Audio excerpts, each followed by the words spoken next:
Jadi dalam 2,5 bulan, terus terang saya membangun confident, membangun kebersamaan antara semua stakeholders ESDM. Dan saya merasa dalam 2,5 bulan sudah terjadi.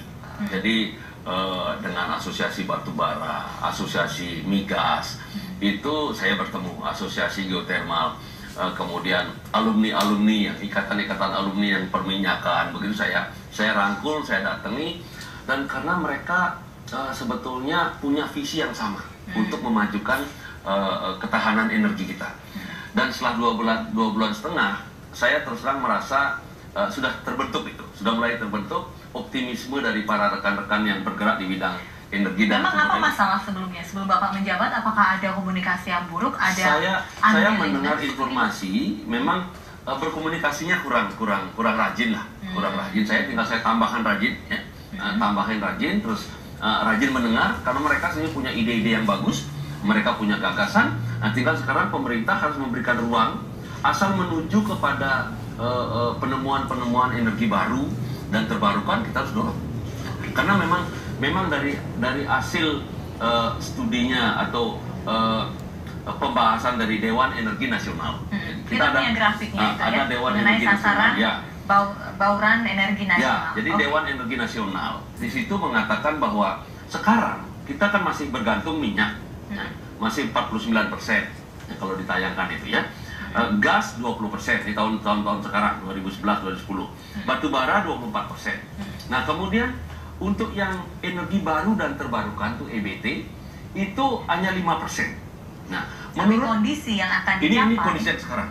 Nah, menurut studinya Dewan Energi Nasional yang pakar-pakar kita ada di situ, diperkirakan tahun 2025 itu akan baurannya akan berubah. Minyak akan menurun, penggunaan minyak pasti akan menurun karena memang produksi kita juga menurun. Gas akan menaik, ya. Kemudian batu bara menaik. Terus yang fenomena adalah energi baru dan terbarukan itu menaik pesat.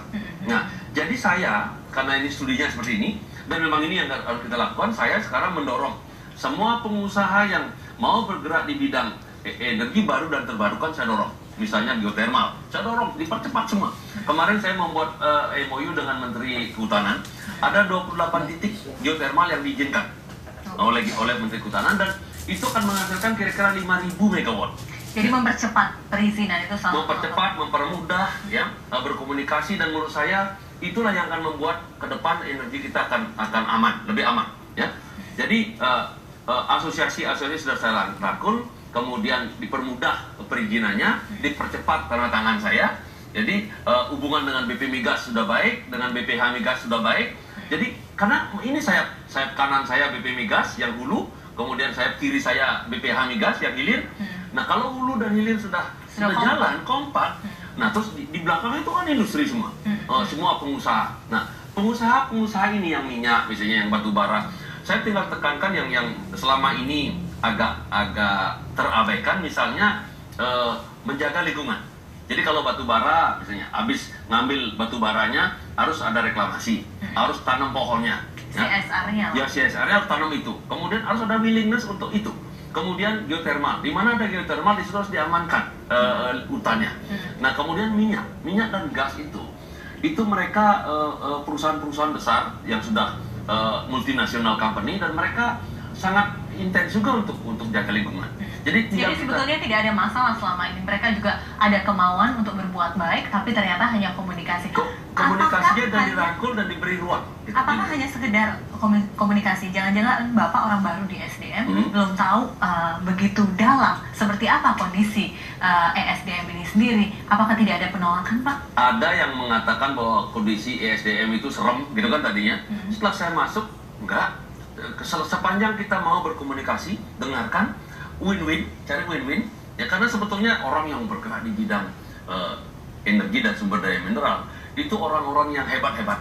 Ya, tinggal kita ajak, ayo bersama-sama jaga negeri kita. Nah, makanya tagline saya kan diambil dari pasal 33 UUD 45 yang bunyinya bumi dan air dan kekayaan alam yang terkandung di dalamnya dikuasai oleh negara dan dipergunakan untuk sebesar-besarnya kemakmuran rakyat. Itu tagline-nya panjang sekali. Nah, sekarang ini sudah saya peres menjadi tagline, Ya, dan tagline-nya adalah energi dan sumber daya mineral untuk kesejahteraan rakyat. Oke, Gitu. baiklah.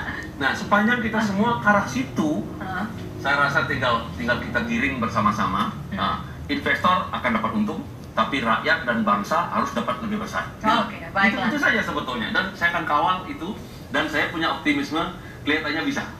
Untuk mengawal sampai 2014. Setelah 2014, ya, yang mana itu tahu? biasa, nanti bukan dari generasi berikutnya ya. Oke, baiklah Pak Jerawansyah, kita akan lanjutkan usai jeda berikut ini. Tetaplah di Suara Anda.